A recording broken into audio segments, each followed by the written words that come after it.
Ladies and gentlemen, can I please have your attention? And I need all of you to stop what you're doing and listen. Now, live from Chicago, the Hal Sparks radio program mega worldwide. I have come here to chew bubblegum and kick ass. Hal Sparks, actor, comedian, and multimedia personality. And I'm all out of bubblegum. Hal Sparks. All right, let's do this. I'm, welcome to the show, everybody. Happy Saturday. Glad you could be with us. It's fantastic. Johnny Million is with us, and he is, he has chosen as his on-air snack a threefer, an absolute. Yeah, he's got those peanut butter filled pretzel bites, which again crunch on the air, slow your speech because of the gumminess of the of the peanut butter inside, and then of course make you salivate with the salt and everything else. Ooh, so and sometimes the peanut butter it falls comes out. Yes, that's right, and it's a weird little dry peanut butter bite. Oh my god! And it's when you have to like kind of have that moment of like it's not really peanut butter. They like kind of dehydrate. It really is nothing where like you're like peanut butter. Really disappointed. It's like when we were in high school and a combo would break open and you're like, it's not really cheese. It's sort of a weird powder. They just kind of squeeze it. That's not pizza filling in there. I was expecting when they break them open in a commercial, pizza slices fly out, and it's really exactly, yeah, but no, not quite. Look, Bobby Brunswick coming in with a super chat right out of the gate. Well, thank you. Look at that. We love you back, Bobby. And Therese, thank you as well. Thanks for supporting the show. Welcome, and thank you to our patrons, especially for helping us be here every week. Patreon.com/Hal Sparks. Support indie media. We're being shadow banned. Did you think they bought it? I don't. I love shadow ban. I want to be shadow banned. So lots going on. Obviously, one of the areries I think How's people Mitch have McConnell? He's got a concussion, or he had a concussion. He's recovering. Again, he's one of those guys where I wish him physically well. That's all I'm gonna say. Like I don't need to win a political argument because of someone's demise. I consider that a version of losing. There's some Daily Show correspondent who had a TikTok of just him going, "Oh no, I hope he's okay." Right. That's hey, it's a character building exercise. Yeah. And people are already praising your prong shirt. Infotainmentwars.com. So, nice. Lots going on. The biggest one being, and I think is, continue to be right, as you are aware, Johnny Million. Almost every show starts off like this. Well, it's because I am. If I wasn't, I would. It would be very obvious. Awkward. Yes, that I was avoiding the conversation. But one of the things that I said when the Republicans, got a couple of votes over margin and allowed them to take control of the House. Was that these committees that they were going to form to go after weaponization of government to Jan 6 and Dr. Fauci were not only going to be... That didn't go so good at all. No, it did not go so good. But everybody was like, oh dear, it's going to be terrible, and they're going to dredge up and blah, blah, blah, and attack people, blah. And honest to God, they've been a joy to watch. If you haven't had a chance to see some of them, it is popcorn viewing. It is... The arguments and the points they're hoping to make are dismantled by one follow-up question. Right. It's so good. It's exactly that. It's just a rake stomping contest, and they're just like flack. Because all of those the fake weaponization of the government was developed inside their echo chamber with apparently no regard for fact check. Right. Nobody's pushed back on them. And that is the danger. And that's why I warn people away from jargon talk. That's why I warn people away from just, single sourcing your information and especially your opinions. You should multi-source. Right. You can single source some of your facts because if it's a fact, it really only needs one source. But your opinions on what those facts mean sometimes, as far as statistically or materially or emotionally, you can kind of see how they're affecting other people differently than yourself. That's wherein diversity would say be your strength, where you can go, oh, I might have heard this fact and taken it in stride, but this person heard this fact and freaked out. So maybe I should ask them why and say, okay, well, there's a secondary impact of this particular fact that I'm not aware of. That kind of conversation. That's great. But when you single source your opinions about what things mean, you really do back yourself into a corner. And that's exactly what happened. And the sort of constant panic attack that Jim Jordan is having running the weaponization committee is hilarious. This week, Matt Taibbi. Hal Vickery is insane, by the way. Oh, Hal Vickery, bless you so certifiable. much.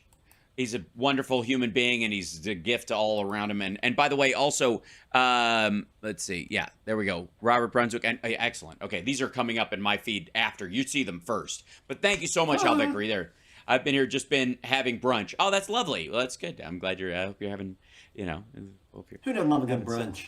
Yeah. I guess Bill Burr. But okay.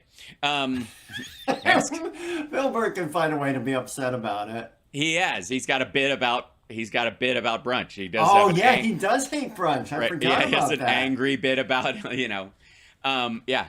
so which is, by the way, like par for the course at some point. When your job is to be irritated at everything. Exactly. It's like I kind of know it's not funny. Like No, sometimes it's- I'm like, okay, Bill, I see what you're doing. simmer. But yeah, in this particular case, it's good. So a couple of things to cover. So Matt Taibbi and Schellenberger and Barry Weiss didn't actually speak, but basically two of the three, the men, I guess that's a point too. The men from the Twitter files were invited by the Republicans to speak in front of the Weaponization Committee. And let me tell you what the result of all of the Twitter files have been to date and will be going forward. You ready? You want to know? Ready. What? It's a wash. There is no governmental control and no one was censored. Twitter made up its own damn WW131. Thank you so much. Oh my gosh. Made up its own damn That's mind. Wes. That's crazy, Wes. Yeah. Bless you. They're all. It's become a contest amongst other people, and it helps. So great. It's always thank you. Great. We are at 48.5K. We're headed towards 50. Please subscribe at YouTube, on Twitch, or wherever your preferred outlet is. Now, beyond all of the Twitter files, if you read them, and I have, by about the sixth. In some cases, it happens right away. But by the sixth or seventh tweet, there has to be a caveat. There's still some semblance left of journalism, I guess, underneath, Matt Taibbi's, job as a stenographer for a megalomaniacal billionaire who bought a social media platform to own the libs. Beyond that, he still has this, well, I'm going to have to put this on my Substack, and if I'm going to use Elon Musk's money to build my Substack magazine, which is exactly what he's doing. It's called, do you know what it's called, Johnny Million? Do you know what it's called? Do you know what the name of Matt Taibbi's Substack magazine is? You're going to love it. I don't know if you don't know. Oh my God. What's it called? I don't know it. Freedom Files. Nope. It is called his paper when he was an expat living in Russia for somewhere like 7 years. He had a magazine, a zine they did there that made fun of expats and sexually harassed women in their office. There's a big story that Chicago Reader, we've covered this before, that he and his fellow, he's gross. They used to they wrote vile stuff about the Russian women that was in their stuff, and they would constantly, go look it up. It's stuff I can't share on the air. But it was called The Exile, which, by the way, was ironic because, Okay. yeah, which was back then it was ironic because they left willingly and went to live in Russia. I don't know why they felt like they were exiled. By the way, if they criticized the Russian government now, they would be exiled from there if they were even allowed to leave. But here they can talk whatever crap they want, and that's fine. And that's great. That's part of being an American. It's awesome. But so that was called The Exile, and he lived there for like 7-8 years. From in his 20s. And, those are the years that'll shape you. But what's his Substack called, Johnny Million? What is it called? You're going to love it. What it's called? It's called The Racket. Oh, no. Oh, yeah. Oh, yeah. Unironically, I think he thinks he's talking about other people, but he's really just informing on himself. It is, shall be, and is properly named The Racket. And the head reporters at The Racket, which, by the way, are Schellenberger, Barry Weiss, and those that Matt Taibbi hired with the money given to him by Elon Musk to write the Twitter files from select communications delivered to a third party and then to them. And we don't know if the third party is Elon Musk just getting the stuff and handing him a hard drive, or if he creates this kind of like 1 degree of separation just for the hell of it, but he gives it to another group and then they give it to them. That's the theory. But Taibbi comes on and he said he will not, quote, name his source. Yeah. Now, I will. His source is Elon Musk. Now, how would I know that? I'm not privy to the internal. Because Elon Musk bragged about it and bragged about bringing Matt Taibbi in to look over this stuff and bragged about giving him full access to employee personnel files and personal communications without the permission of those employees after they had been let go. And by the way, not for cause. Those people were not fired because of stuff in those communications. Therefore, they were committing fraud against the company or anything. This was just their decision-making in line with the company. So the lawsuits, here's the main reason I think why he won't, quote unquote, name his source right now, is because there are going to be a bunch of employee lawsuits about the information given to Matt Taibbi and those guys by Elon Musk, by the new purchaser of Twitter, and that's illegal. That's a violation, at the very least, civilly violation of their employment contract. Yeah. Yeah. So, like, hilarious, a farce, annoying, what have you. But the primary takeaway from the Twitter files, both in print on Twitter and later, I guess, when they're side published on Substack, because that's the deal he made with Elon Musk. He's talked about it in the press. He made a deal with Elon Musk. To get access to this stuff, he has to first publish the story on Twitter in these like 50 tweet threads. Then he can put it on Substack. That was the arrangement. That's the agreement. That's the financially beneficial agreement that he has come up with. And they have agreed to. It is his employer and an investor in the Racket, which is just, come on.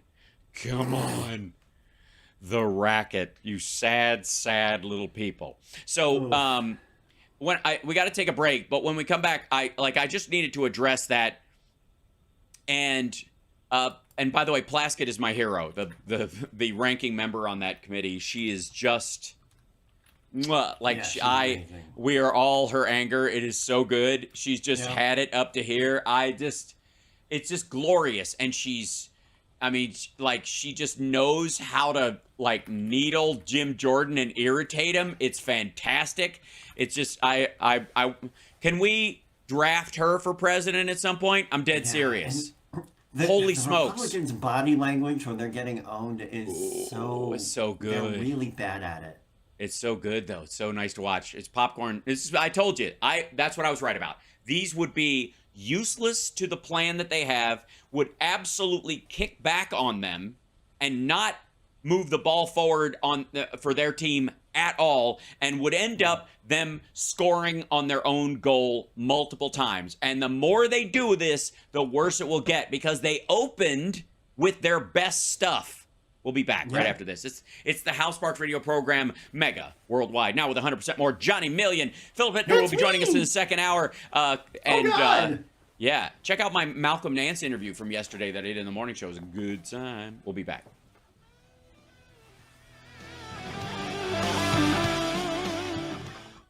You're locked into the Hal Sparks radio program, Mega Worldwide.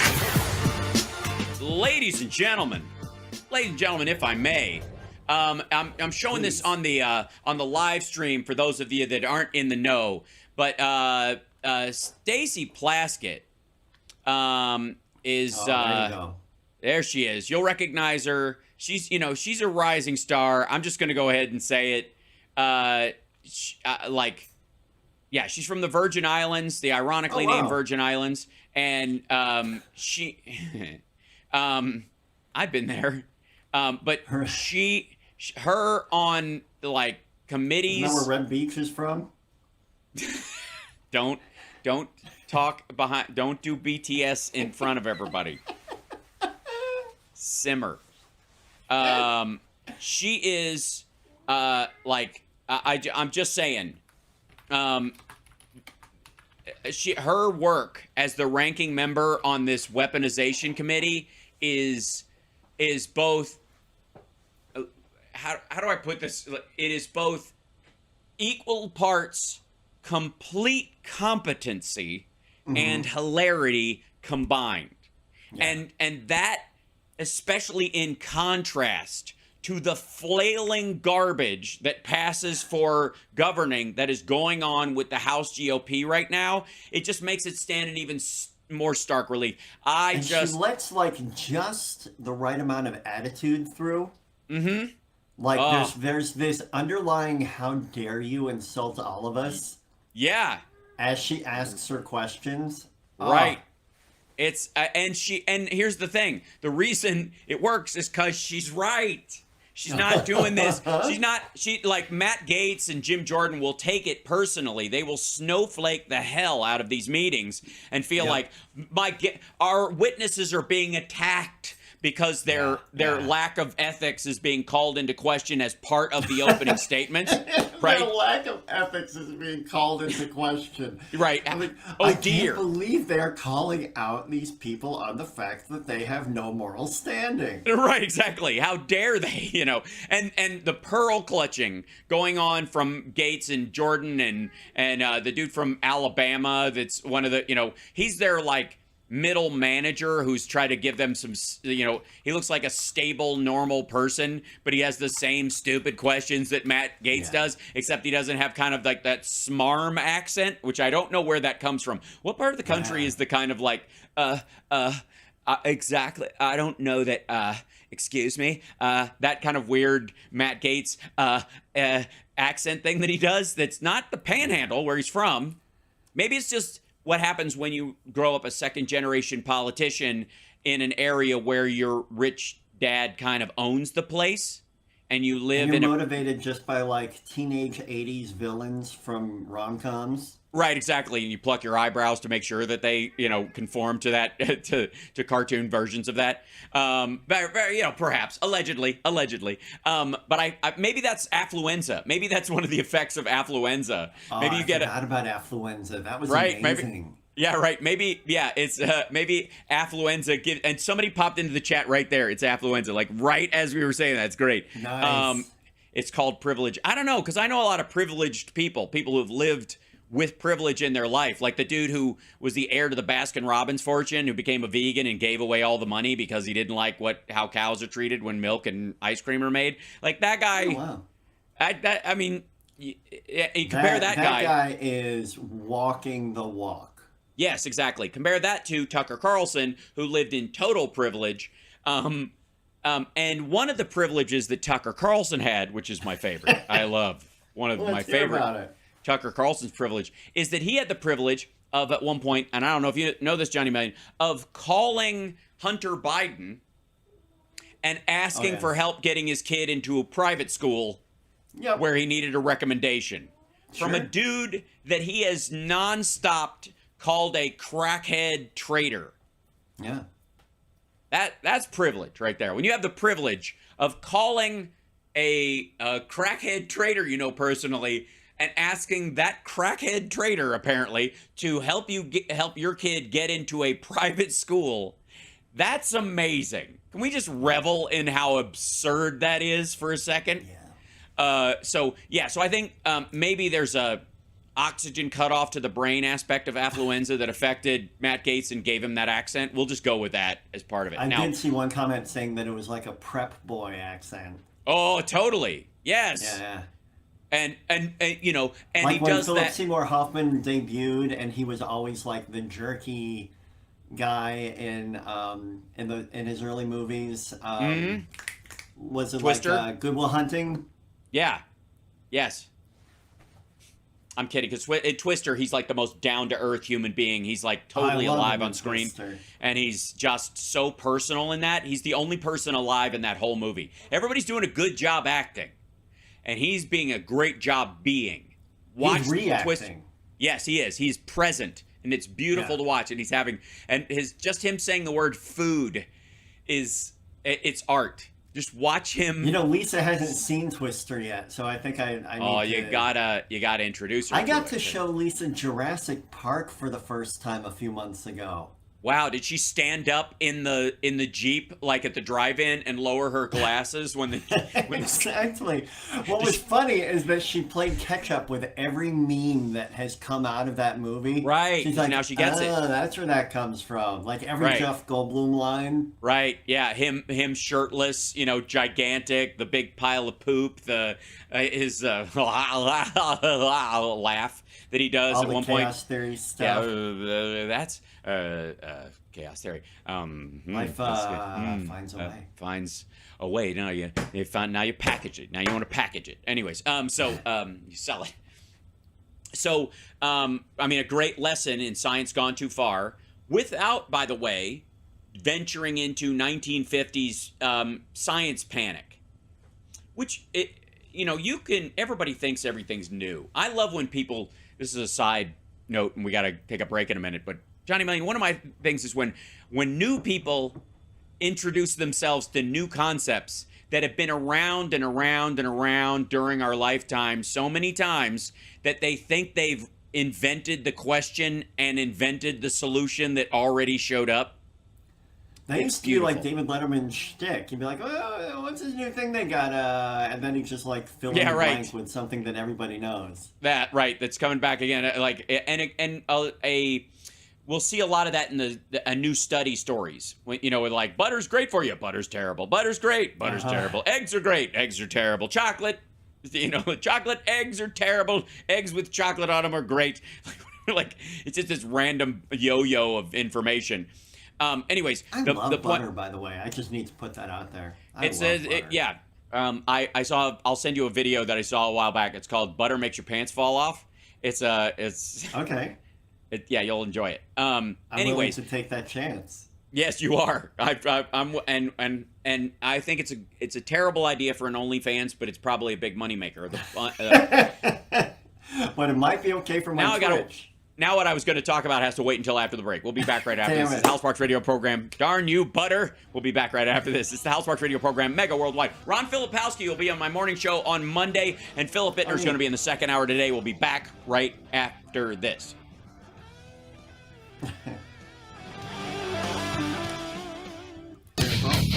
Welcome back to the Hal Sparks Radio program, mega worldwide.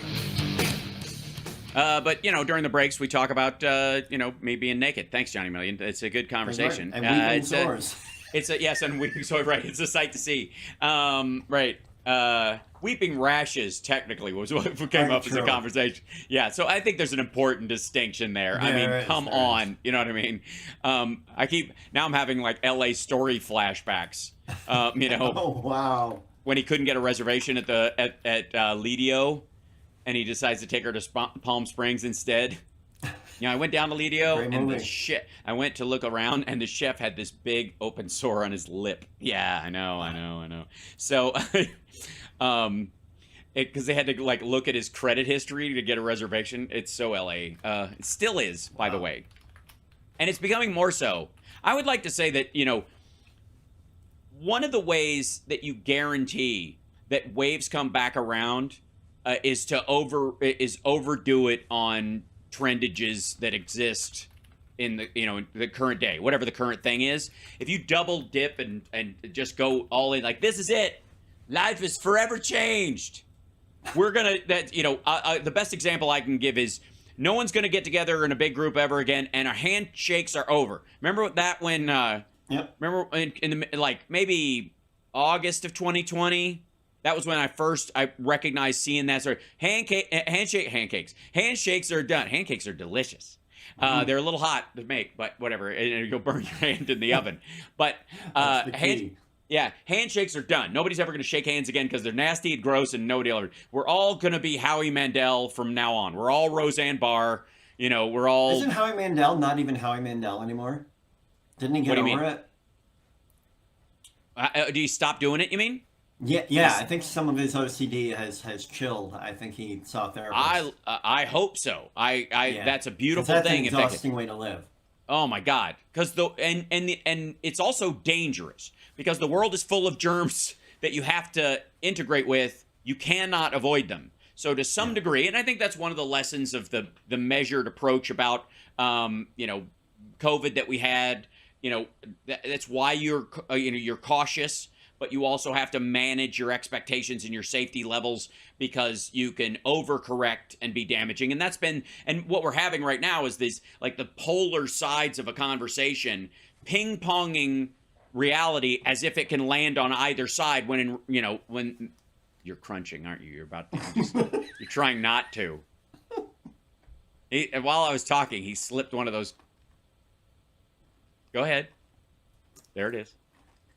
Get it out of the way. That's good. You have thick cheeks, my friend. I've often heard that said about you. So the drink of water was louder. Okay, so a couple of things. One was that,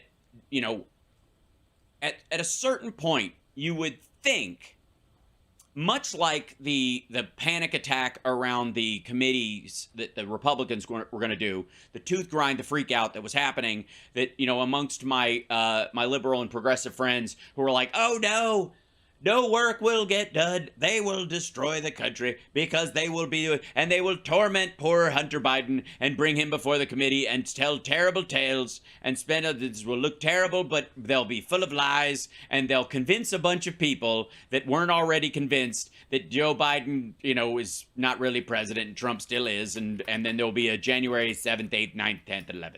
And that was the big, screaming fit that happened right afterwards in its own various forms. And I said at the time that they're going to wreck themselves before they check themselves, as it were. And that is exactly what is happening. The same thing is true of a couple of stories that came out this week. One is the bank runs. Did you hear about the Silicon Valley Bank, Johnny Million? Have you heard any of that? No. Exactly. Well, that's because it's not as big as people who want it to be big think it is. Silicon Valley Bank is basically shutting down as a bank. There was investors who had their money in it started pulling their money out by the millions because of mismanagement by the people who were loaning out the money and the like. And the idea was that I literally saw YouTube videos, right-wing YouTube videos, blaming Joe Biden for bank runs in the United States economy. So this is it. This is the bellwether. This is the day. It all comes crumbling down because of the policies of Joe Biden. Now, what policies would those be, Johnny Million, that would bring down a bank like the Silicon Valley Bank? It's certainly not the CHIPS Act, I guess, right? If the Biden administration is hell-bent on opening up 9 new chip manufacturing plants and building technology here at home, clearly there's not an attack from Washington on the Silicon Valley Bank. What aligned with the digital world has had a major collapse in the last 12 months that made headlines and anything, Johnny? Do you remember the big technological... I guess that's that fair point, but financial. FTX, the big crypto scam that went down. And and they love themselves some 3-letter, FTX and SVB and MLS, whatever the guy's name was, the guy who ran FTX. Elemental P. The crypto crash, exactly. Bitcoin is below 20K. It was headed, they were like, crypto to the moon. Bitcoin's going to be worth $1 million one day. That was the story. And not just going to be any day now. Somebody was going to wake up, some big whale, was going to wake up and realize this is the future, put all their money in crypto, and then they were just going to ride the wave. They were just going to let it pull them like Rudolph into the sunset, right? And not so much. Obviously, regulation and management of a currency is a good idea, lest criminals and ne'er-do-wells run off with your nest egg. And in the case of Bitcoin, the primary use of Bitcoin, besides a place to park money, while it, I guess, grows magically, is the theory, by a bunch of, the sort of crypto crowd on Twitter and the like, which, by the way, was part of the big kind of like psychological dosing of, of financial LSD that Elon Musk was on when he dreamt up buying Twitter. Because the idea was that Twitter would be his place, which he would turn long-term into a marketplace where, like FTX, you would not buy and sell things on Twitter using U.S. currency or any other currency. You would buy a crypto. You would buy stuff based on that crypto. Then you would have to sell that crypto to get your money out of it. And so the idea was it would be the reserve currency. Dogecoin, which was, if you'll recall, the pump and dump scheme that Elon Musk was engaged in of the cryptos. He was convinced that this was, Doge to the moon. That makes me queasy. Ooh, yeah, it's stupid. So, but he was going to make Doge the reserve currency of Twitter for all the financial interactions that happen on Twitter. And there's an argument that his, subscribers who subscribe to Twitter Blue or get verified or put money into Twitter for any of the services that they're going to offer in the future, he very well may be doing that at some point without your permission. Effectively turning you click the terms of service, and in one of the paragraphs is, hey, when you buy something on Twitter, you pay $8. You're not really paying $8 for this. You're paying $8 to buy some Doge, and then the Doge is actually what finances your membership. And and at some point you're going to need to give them notice you want to cancel, for example, like you'll have to pay for an extra month, and in that you'll get paid in Doge. And if it's gone up, you'll make some money. If it's gone down, you'll lose some money, but he'll make money no matter where it goes because it's effectively his driver currency. That was kind of the idea. And he was high on that idea at the beginning of Buy Twitter, right? And that's why he was convincing Saudis and other people to buy into this scheme because they were looking at the exact same thing. And they're in the Bitcoin business on a big front because I would argue there are three main audiences for cryptocurrencies: arms dealers, drug dealers, and human traffickers. That is your root audience of crypto. And why is that, Hal? Because I guess those would be the three biggest, constant transactions you would want to hide from law enforcement and the populace in general. Now, there is an underlying small buttery layer of individuals who look at crypto and say, I'm a youth pastor in Utah. It would be bad if people knew that I was paying for a Pornhub subscription because it showed up on my credit card. So wouldn't it be nice if I could moralize while hiding my immoral behavior behind a paywall? Sure. And that was the part that dragged a lot of people in. And this idea that governments can't control what you're going to, buy and sell really is about criminal activity or immoral activity that will get you busted. If people knew you were paying for this, or you get sued, or you get, you go through a custody battle, or you go through some sort of financial thing, you could declare bankruptcy at some point, and they go through your financial records, and they're like, these are a lot of weird transactions to this, this like Cash App from this esthetician lady who works out of a hotel room, whatever. That kind of stuff attracts the Matt Gaetzes of the world to crypto. And that's why they clamor around it. It is one of the reasons why FTS, or whatever his name was, the guy who, Brian Bankman-Sneed, whatever, he was the guy who's going to jail, why he was donating to Democrats, but not to Republicans. Because the Republicans were already on board. No one in the crypto space needed to lobby Republicans because they already understood the appeal. They already, I can do my board. They're like, yeah, that's how I hide my money. That's right. I could do my Christian conservative thing, and then I can buy and sell, I can pay, for my shenanigans, whatever they are, in Bitcoin, and nobody's the wiser. I'll use WhatsApp to coordinate it, and I'll use Bitcoin to pay for it. Junior and Jared and all that crowd were using WhatsApp for the exact same reason. Bitcoin is the WhatsApp of financial transactions. The idea is untraceable. Well, what happened? Turned out that it's not untraceable, that it sits in these exchanges for a few minutes, even though it's credited to your account. It sits in this exchange before it's dumped over. And law enforcement all over the world has been able to kind of snatch back funds from fraudsters and ransomware groups and all that kind of stuff. The Biden administration put together their ransomware group, and they just snatched Bitcoin out of these guys' accounts. And suddenly, all these folks woke up to the ideas that, hey, maybe this isn't so secret. Maybe I was,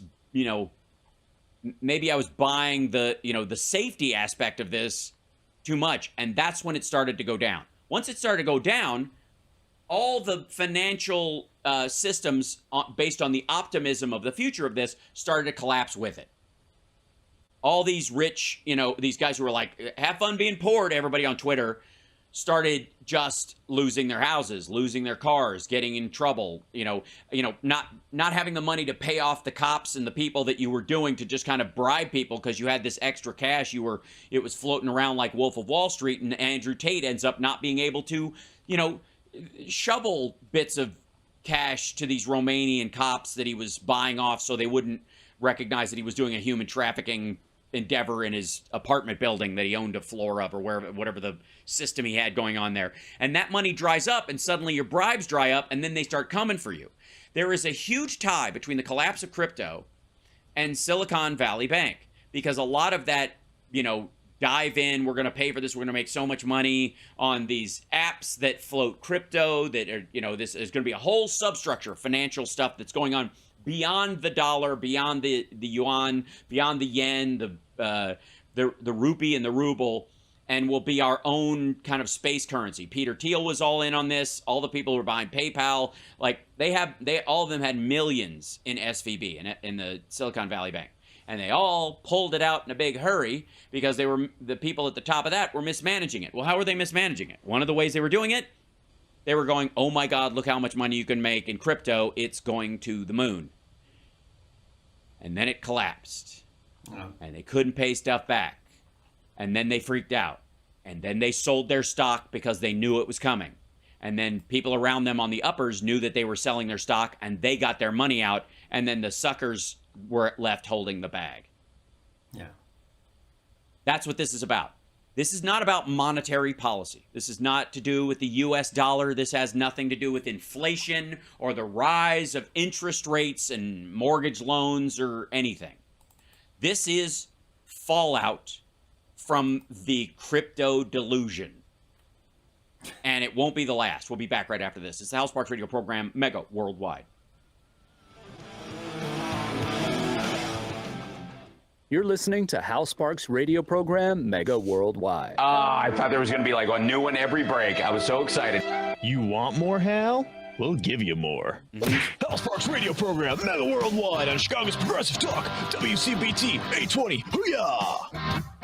I hope that clarified some of the stories that's coming up, and you're going to see a rolling effect of that over the next little bit, and keep an eye out for it. The other thing, too, is that egg prices are expected to drop 30% in the next, I've seen next year, but next. I just bought a dozen eggs for $2.33 on Sunday. Yeah, I just bought 18 eggs in one of those big row things, because I eat them, I drink them raw, that, because my girlfriend's a big just like Rocky Sylvester fan. Stallone. Mm-hmm. Well, no. I don't let it run down my face, wipe my mouth like this, put the glass back up on the top of the fridge, and then go running. Because, all I can think of. Then that would just be, that's more than a tribute. Well, I would also say that Summer would kill me if there's a nasty egg glass sitting on top of the. My girlfriend would go like, "What is that?" It's a crusty egg glass sitting on top. I could smell that from the hallway.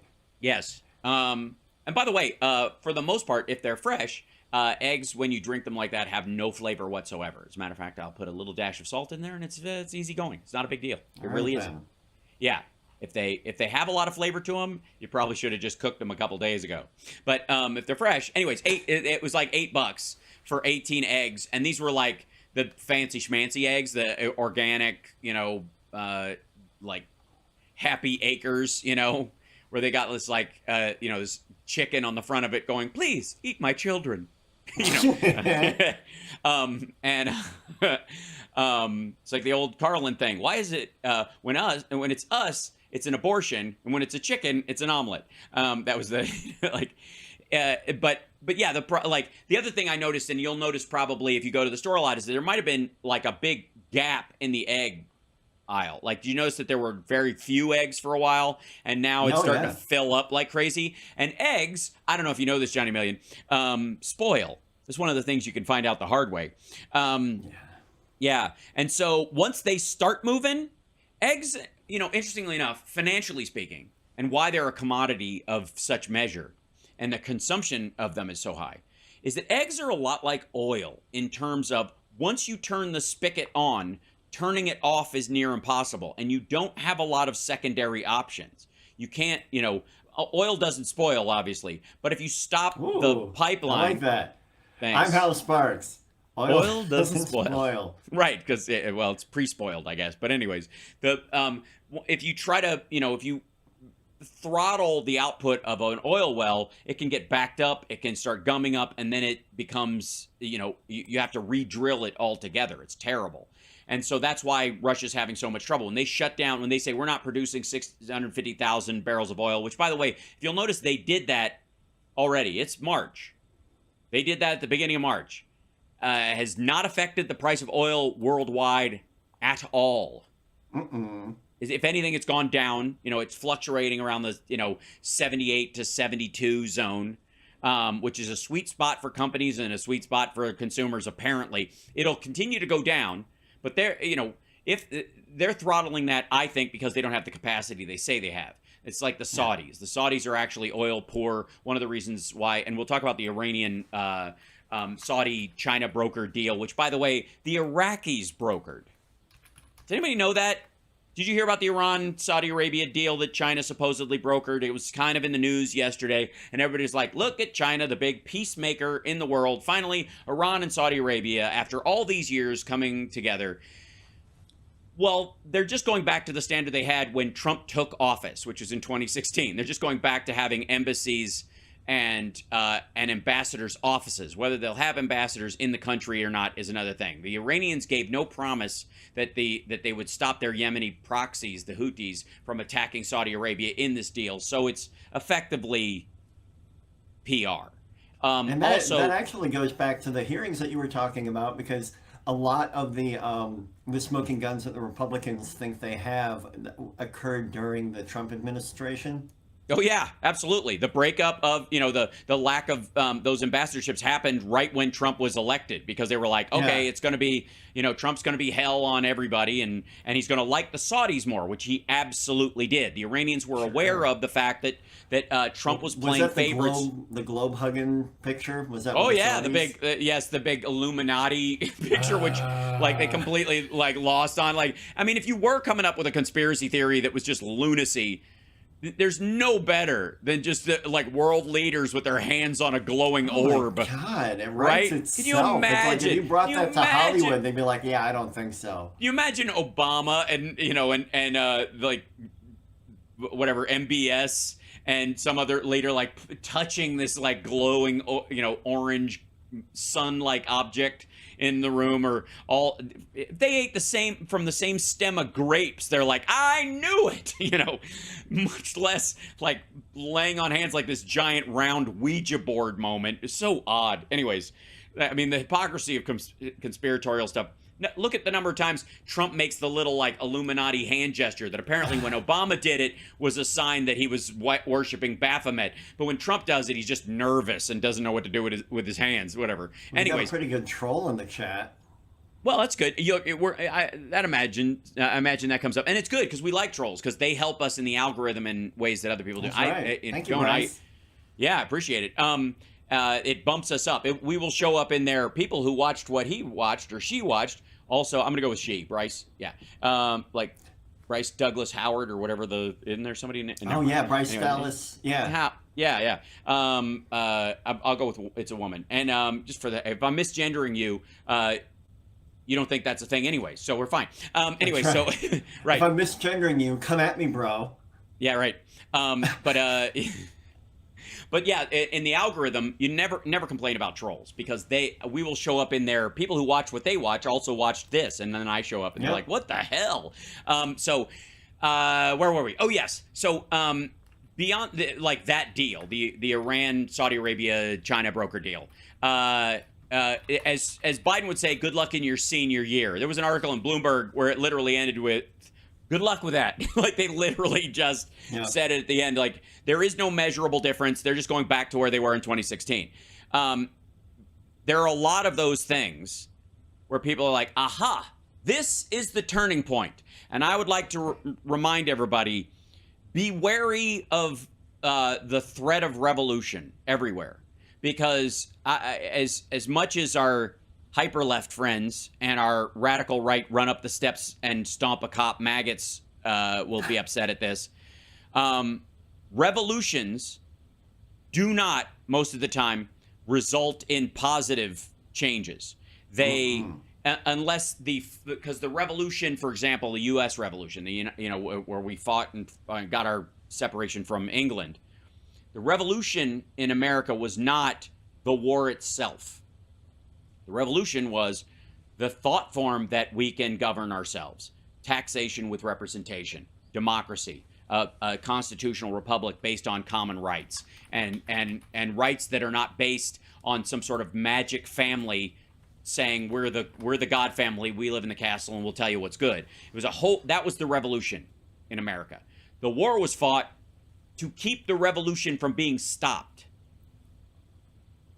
And a lot of people will think of sort of the big explosive part of as the revolution part, and it ain't. And as a matter of fact, if you fight a physical revolution on a battlefield you're already winning, you can get blowback and turn the tide of humanity against you. And there are myriad examples in history. So I would warn people off that. This is sort of a side note again. That said, Philip Bittner's going to be joining us in the next hour to talk about Ukraine and the fact that Russia, in their war of choice right now, apparently we're going to take Bakhmut. They're going to take it any second out. They're going to take it or whatever. And then the Wagner Group just decided to do an operational pause. Coincidentally, after they stopped being supplied with ammunition by the Russian leaders because Prigozhin complained about not getting enough ammunition, and now they're hunting each other. All right, and there's something happening in the chat where they think that you need a pet rooster. I do? I am a rooster in the Chinese lore, right? I mean, so are you, I think. Yeah, ditto. Yeah. Yep. So anyways, we got plenty of rooster going around here. Yeah, we do. I'm not using the other word. We'll get bumped off here. We'll be back. Come at me, rooster. What do you do? We'll be back right after this.